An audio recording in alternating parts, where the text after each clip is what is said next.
Assalamualaikum warahmatullahi wabarakatuh. Ada yang komen nih teman-teman, apabila saat tes K2 tersebut nilainya anjlok, apa tetap lulus juga? Nah, buat teman-teman semua perlu diketahui berdasarkan Kepmenpan yang sudah dikeluarkan sebelum-sebelumnya, memang sudah disampaikan di sana bahwa K2 ini menjadi prioritas pertama pada seleksi P3K di tahun anggaran 2024 ini. Jadi walaupun nilai K2 ini anjlok dibandingkan nilai yang masuk ke dalam database BKN, misalkan nih database BKN lebih tinggi, sedangkan keduanya lebih rendah, ya tetap K2 juga tetap akan dinyatakan lolos karena sudah masuk ke prioritas pertama berapapun nilainya.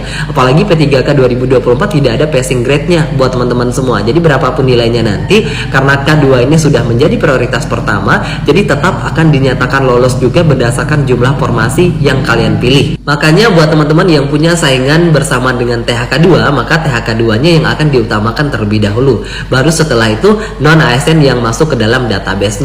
Namun jika saingan kalian tidak ada yang THK2-nya, maka kalian yang sama-sama masuk dalam database itu yang akan langsung diperingkat berdasarkan nilai tertinggi. Namun jika ada THK2, maka akan diperingkat berdasarkan prioritas terlebih dahulu. Jadi seperti itu ya buat teman-teman semua. Jadi silakan dimaksimalkan juga untuk persiapannya untuk seleksi P3K di tahun anggaran 2024 ini. Semoga kalian lolos jadi ASN di tahun anggaran 2024 ini. Sukses!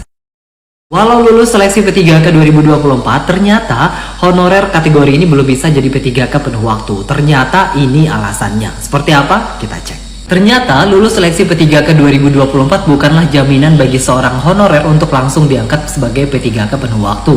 Dalam mekanismenya, tenaga honorer yang dinyatakan lulus seleksi P3K 2024 akan diangkat sebagai P3K baik untuk posisi penuh waktu maupun paruh waktu. Dalam hal ini, pihak BKN menegaskan bahwa semua pelamar yang memenuhi kriteria diwajibkan mengikuti proses seleksi, baik administrasi maupun seleksi kompetensi. Oleh karena itu, meskipun terdaftar dalam database BKN, namun jika pelamar tidak mendaftar atau tidak mengikuti seleksi, maka mereka tidak akan diangkat sebagai P3K 2024. Seleksi kompetensi ini mencakup ujian teknis manajerial, sosiokultural, wawancara dengan sistem CAT dari BKN. Pada tahap inilah status honorer ditentukan. Penilaian seleksi kompetensi dilakukan berdasarkan peringkat yang menentukan pelamar yang layak mengisi formasi P3K.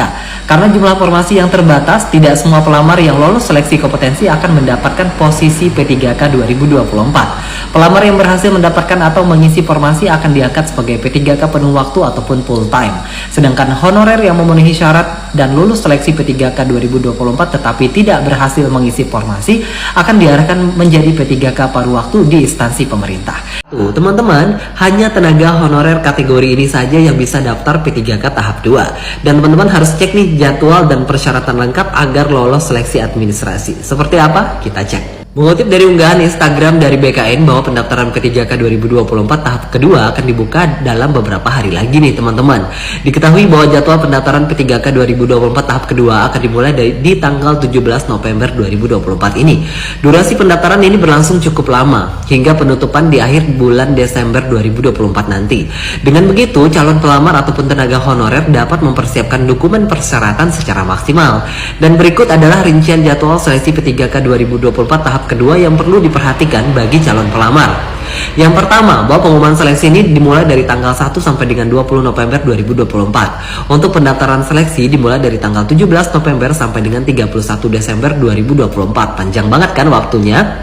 Dan seleksi administrasi dimulai dari tanggal 16 Desember sampai 3 Februari 2025. Dan pengumuman hasil seleksi administrasinya nanti diumumkan dari tanggal 4 sampai dengan 18 Februari 2025. Jadi lama banget nih proses untuk tahap kedua ini. Seleksi P3K 2024 tahap kedua ini diperuntukkan bagi tenaga honorer dengan masa kerja minimal 2 tahun dan masih aktif.